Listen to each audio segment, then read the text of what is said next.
special.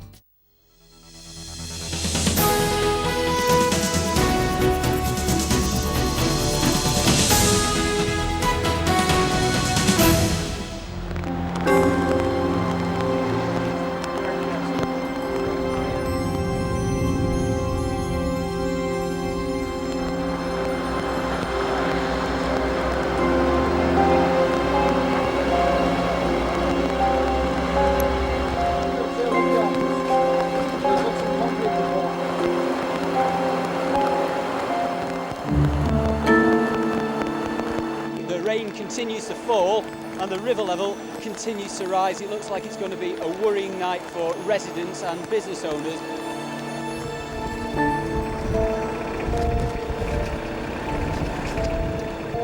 It looks as if it's going to get worse before it gets better.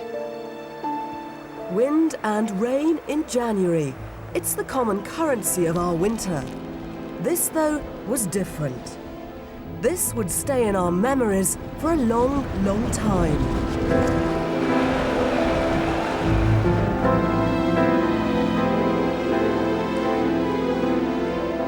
This was the day the rains came. This week, the border region, and in particular the Carlisle area, is trying to get back to something like normal after what must surely be some of the most devastating weather for well over a century.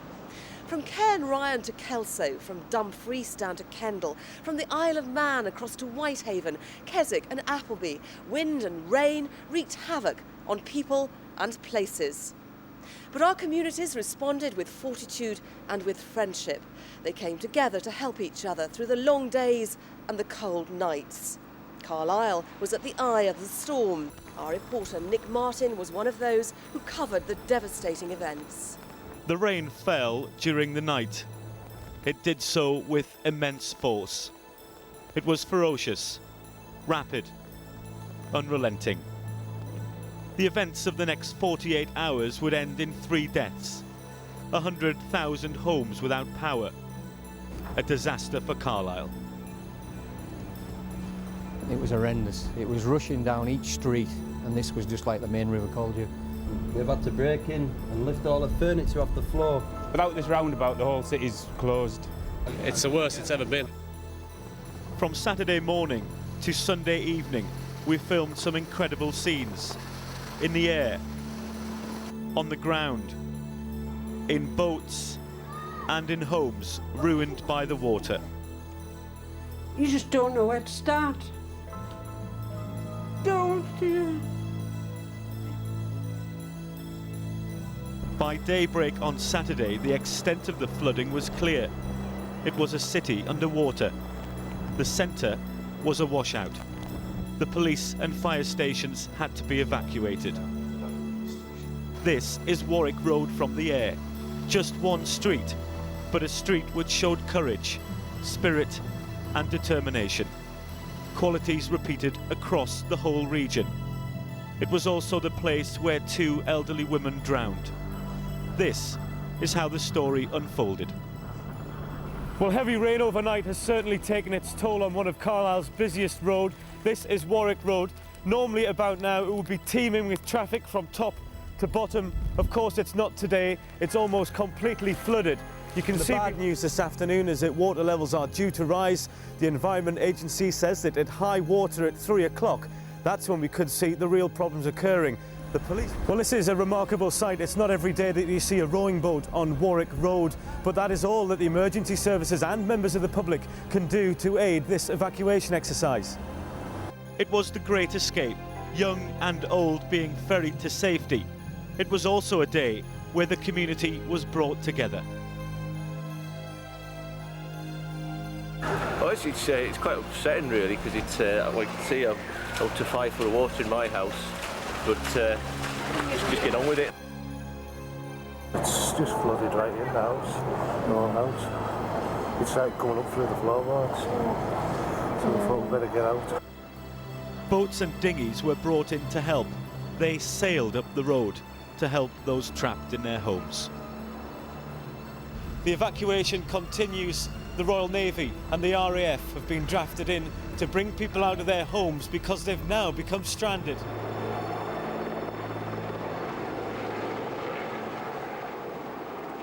But it wasn't just Warwick Road. The rescue operation was continuing throughout Carlisle. People were being taken from their homes across the city.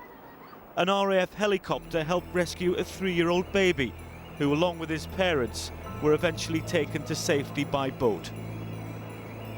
The city was still without power. Many prepared to spend the night in darkness and in the cold. Those who'd been evacuated were taken to reception centres like this one, where warm clothing, blankets and shelter were on hand. Jill Milligan spent Saturday night here. I woke very early, realising something was wrong, looked out of the window and saw Brunton Crescent was afloat, really, and it was very rapid. And the worrying part was the river was so fast moving. It came into the house and in no time at all we were flooded. These art students lived on Warwick Road. They've been left homeless by the floods. We're slap bang in the middle of Warwick Road, and so our house is just under.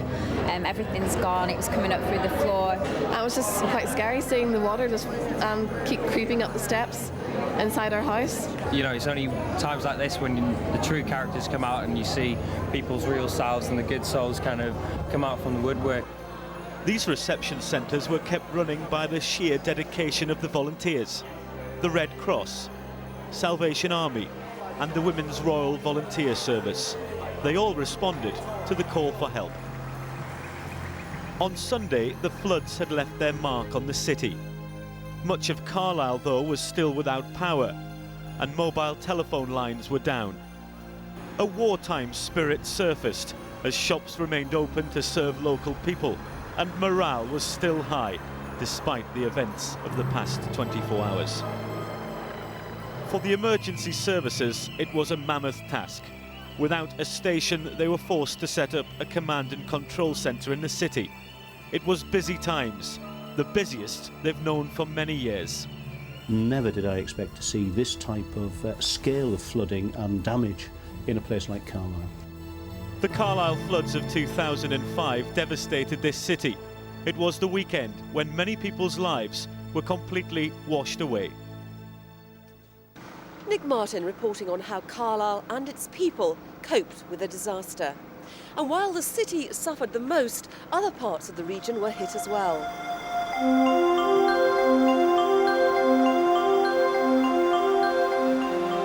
The awesome power of nature. In Keswick, the footbridge over the Derwent was simply pushed aside by the swollen river. And the Derwent water launch crashed onto the foreshore. We're standing here and the river now is what, 2 metres below us? Maybe even more. But overnight on Friday night it came over this wall, which is virtually unheard of. Many people had to be evacuated from their homes as much of the town lay underwater. Almost a 4 foot of water all the way through it. The fridge is on its back. Brand new computer floating. There could be bastards at lake now. Firefighters had worked for hours in a desperate effort to ease the situation. The fire brigade's been absolutely brilliant. The lady from the youth club stopped them on the road to tell them about this. They've come down here and they've got rid of most of the water now. They've helped me to sweep most of this out of here. First class people, brilliant. Businesses too had to cope as best they could. The biggest problem's been the power being down, because that was off for about 5 hours. So all our refrigeration's been off, so we're having to throw everything away. Travelling by canoe was the only way to assess the damage to the local rugby club. There's going to be loads and loads of bits of wood on there, loads of rubbish. The clubhouse is flooded, there's about 2 foot of water inside there, I think, so there'll be new carpets and new interior. And there's about 4 or 5 foot of water on the centre of the rugby pitch, I think, so the game's off this afternoon. In the Kendal area, drivers soon found that floodwaters made conditions difficult, while trees felled by the ferocious winds had made some roads impassable. Gale force winds caused difficulties in West Cumbria. The St Mary's Club in Kells lost its roof, while the church itself was also hit, along with a local primary school. It was a similar story in the Isle of Man. The southwest bore the brunt as fallen trees blocked roads and rail connections. There were severe problems in the south of Scotland as well. At Cairn Ryan, 100-mile-an-hour winds blew a P&O ferry onto a sandbed, where she lay for more than 30 hours. The tides and the weather meant little could be done until mid-morning on Sunday. Tugs from the Clyde Coast Guard attached their cables, and at last she was heaved from the spot. Disembarking passengers had nothing but praise for the crew.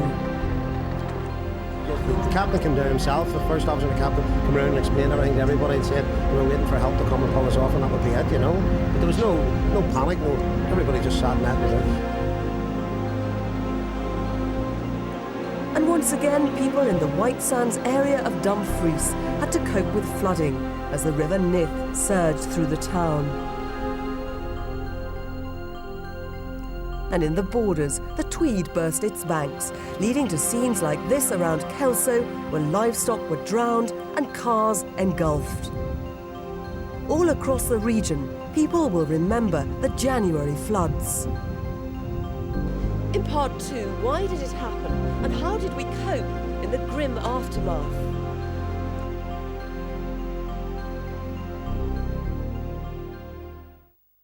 Got a body. Death of a homeless girl. Asphyxia by drowning. Suspicious circumstances. She was kicked and punched, and with considerable force. No address does not mean no investigation. Mysterious goings-on at a butchery, with another gruesome discovery. Find out if there was a problem with that meat factory. 2 deaths leaving a nasty taste in the mouth. I don't have to listen to this. Yes, you do! A Touch of Frost, tomorrow, 8:30, ITV1. Underhand. The more distance between us, the better for you. Undermine. A lot of people don't know how you manage to retain your position in the Met. How dare you? And under attack. Bang, bang, Commander. It's her they want to get rid of. You're dead. New from Linda LaPlante. What I can't deal with, I took my gun, is my stupidity. Amanda Burton. I'm in trouble. Is The Commander. Monday at 9, ITV1.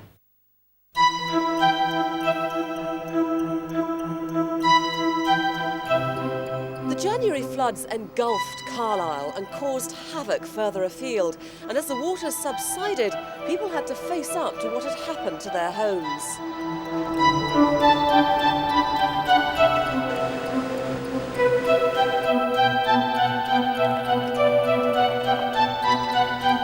In the cold light of day comes the chilling reality.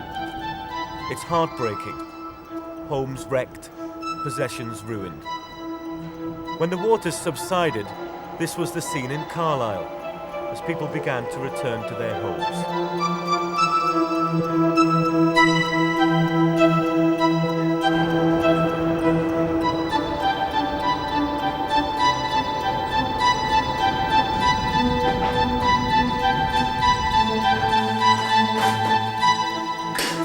I don't know when I'll be able to live in it again, so just have to see how it goes. Everybody's in the same boat up the street, and just got to get on with it. It's worse things happen, I suppose. These are the things people couldn't move. It's hard to take in. It'll take weeks to set in. It still hasn't sunk in yet. The devastation's unreal, totally unreal.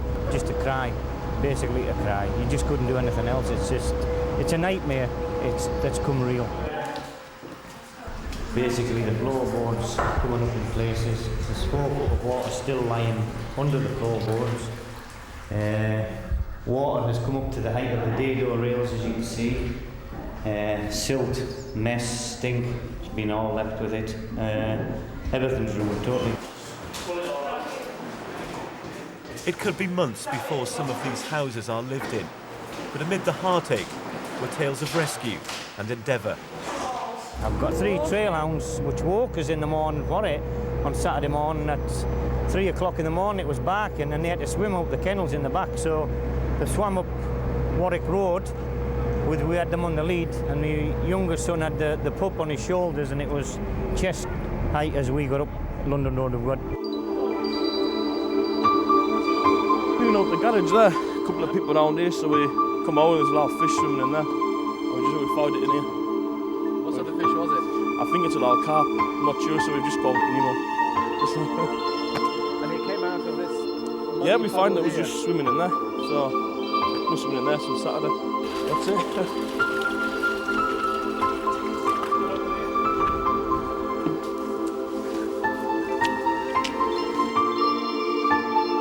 The council, meanwhile, was struggling to cope. With street cleaning and tree removal, it was hard to know where to start. Their own offices underwater, teams held crisis meetings to decide what to do. It's a massive operation, but it's been horrendous for the whole community, and it's going to have a long-term effect socially and economically. It's just so widespread, and as the water recedes, we find even more damage and more work to be done. With the Civic Centre out of operation, the challenge was to keep vital services going. This building had once been the nerve centre of Carlisle. In temporary offices, council staff tried to coordinate the clean-up effort and help those in trouble. One of the main problems was a lack of electricity. As the week went on, some went into a 5th day without power. Fortunately, it's just furniture and fittings that are damaged. Nobody's been hurt, so to me, that's all that matters. Nobody was hurt. Sort of thing. Look at that. People tried to make hot drinks as best they could. I've got my coal fire on downstairs, so if I want to have a fry up, I'll use the coal fire, and I'm actually boiling water on that gas stove over there in the pan now. Gas heater, the water heater. So if I want a cup of tea, I can have a cup of tea. It actually brings you closer together, I think. We've been married how long now? 37 years. 37 years. You know, we've coped with a lot of things, we've coped with this. You've got to. Otherwise you just go down. Fortunately we are insured, a lot of people are not insured. And then the people I really feel sorry for.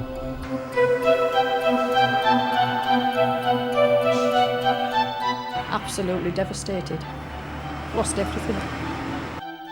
Carlisle landlady Marion Jones had just discovered she's not insured. I mean, to me, when people say flood, you think maybe, 6, 12 inches of water at your feet. You don't expect 8 foot. All of this that you're looking at now is mine. Or it was mine. While many schools throughout the region were closed, some in Carlisle fared very badly. Everywhere has been affected. There's a layer of silt everywhere. Furniture has been moved. Things as heavy as fridge freezers have been floated away and relocated on their side. Bookcases on top of tables, quite amazing. Children will not get back into this building for weeks, if not months. It's devastating, it really is. And it was possibly dangerous too. Health agencies issued a warning about a risk of contamination. You certainly can get increased incidences of upset tummies following people being exposed to floodwater, because obviously it contains sewage and various viruses and bacteria. So it's just really a plea for people to be careful, wear protective clothing, gloves, even household gloves are better than nothing, and to wash your hands certainly before eating or smoking or anything like that. At Carlisle Police Station, work continued to pump out the water. It is going to take a lot of time to dry out, and there's repair work and structural engineering work to take place. They've relocated to another part of the city, as has the fire brigade.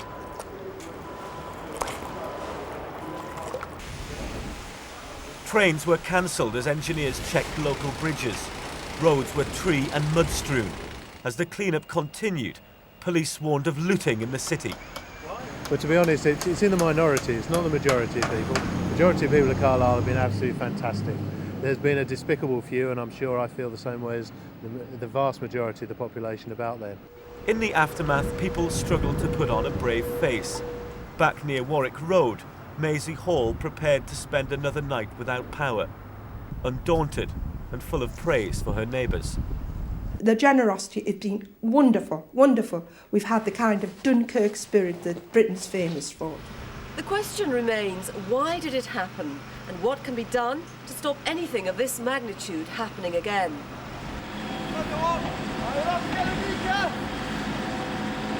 This must surely go on record as one of the worst jobs that we've had to deal with as an organisation. 5 days after the floods struck, United Utilities were still struggling to restore power to several thousand people. At the height of the crisis, 250,000 customers were affected, 60,000 in Carlisle. People were angry at the company's decision to start the compensation period only from the time that engineers could get to substations to start repair work. We're not trying to wriggle out of our responsibilities. This has been classed as an exceptional incident. United Utilities later relented. People would get their compensation from the time the power went off. Carlisle's MP Eric Martlew, himself a victim of the flooding, welcomed the move. Well, I think they got it wrong at first, and I think the fact I brought it up in the House of Commons helped to change their mind. But you have to be grateful that they have had a change of mind and a change of heart, and I thank the United Utilities for that. And I also like to thank the workers who've been working so hard over in Carlisle and Cumbria this last week. They've been splendid, and the company have come to the right decision in the end. Also in the firing line was the Environment Agency. The question was, did they give people enough warning? We are looking at it. I can't give you the chapter and verse, but I'm sure that there will be some people who were flooded before they got the warning. I've been looking after flood defences in Cumbria for 26 years now, and I've just seen nothing like it in my lifetime. I hope never to see anything like it again. The fact is, Carlisle has always been at risk. These flood defences were installed in 1968. Until last Saturday, they served the city well. But when 9 inches of rain fell quickly after weeks of wet weather, the water had nowhere to go. The city's drains just couldn't cope with all the heavy rainfall, and with the Eden and its tributaries all rising, it was a recipe for disaster. Global warming is changing our world. It's making it warmer and wetter. But in Carlisle, there's also a problem with the natural defences. 80% of the wetlands in the hills above the River Eden have been lost since 1950, and this has been a major cause of the severity of the floods in Carlisle this weekend, because the wetlands act as Mother Nature's sponge and hold up the worst effect of floods in a big rainfall event. Restoring wetlands is expensive, as is the £20 million plan to improve the city's flood defences. That scheme is planned for 2006. Would it now be brought forward? I want to talk to the Environment Agency about that.